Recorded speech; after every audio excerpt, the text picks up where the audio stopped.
గోరుచిక్కుడుకాయ పిండి బెల్లం పెట్టే కూర. ముందుగా 3 స్పూన్లు ఆయిల్ వేసాను, ఉల్లిపాయలు వేసాను. ఉల్లిపాయలు బాగా మగ్గిన తర్వాత గోరుచిక్కుడుకాయని ఈ విధంగా కట్ చేసుకుని వేసుకోవాలి. ముందుగా పోపు వేసుకుని, పోపు, పచ్చిమిరపకాయలు, ఎండుమిరపకాయలు వేసుకుని ఆ పోపుని ఇలా సపరేట్గా తీసేసుకోవాలి పళ్ళల్లోకి. ఆ తర్వాత వీటిని ఇలా పెసకాలి, వీటిని పక్కన ఉంచుకోవాలి. ఇప్పుడు చిక్కుడుకాయలు, ఉల్లిపాయలు మగ్గిన తర్వాత ఈ పోపు, పసుపు, చింతపండు, ఉప్పు, కారం వేసి కుక్కర్ పెట్టేయాలి. తర్వాత వరిపిండి కలుపుకొని యాడ్ చేసుకోవడమే. చూస్తూ ఉండండి ప్రాసెస్. వాటర్ వేసి కలుపుతాను. కుక్కర్ ఆల్రెడీ మూడు విజిల్స్ వచ్చాయి. చింతపండు పులుసు, బెల్లం వేసాను. ఇప్పుడు ఇది కలుపుకొని పెట్టుకుని విజిల్ వచ్చిన తర్వాత ఇది వేసి ఒక 5 మినిట్స్ ఉడికించుకోవడమే. ఇదిగోండి, వాటర్ వేసి కలిపాను. కుక్కర్ తీసిన తర్వాత వేసి చూపిస్తాను.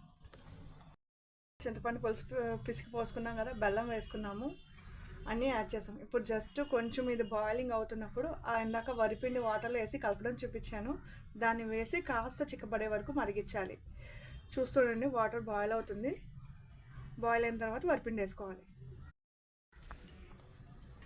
వాటర్ బాయిల్ అయింది. ఇందాక నేను బియ్యపిండి నీళ్ళు కలిపిన మిశ్రమం ఉంది కదా, దాన్ని యాడ్ చేశాను. యాడ్ చేసి ఇప్పుడు కలుపుతున్నాను. ఇది కొంచెం దగ్గర పడిన తర్వాత దించేసుకోవడమే.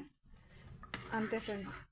నేను కారం చూపించినప్పుడు ఉప్పు వేసి నలిపాను, అది సరిపోకపోతే తర్వాత కొంచెం మెత్తనుప్పు యాడ్ చేసుకోవచ్చు. నేను చింతపండు పులుసు వేసిన తర్వాత నాకు ఉప్పు కొద్దిగా తగ్గింది, నేను కొద్దిగా ఉప్పు వేసాను.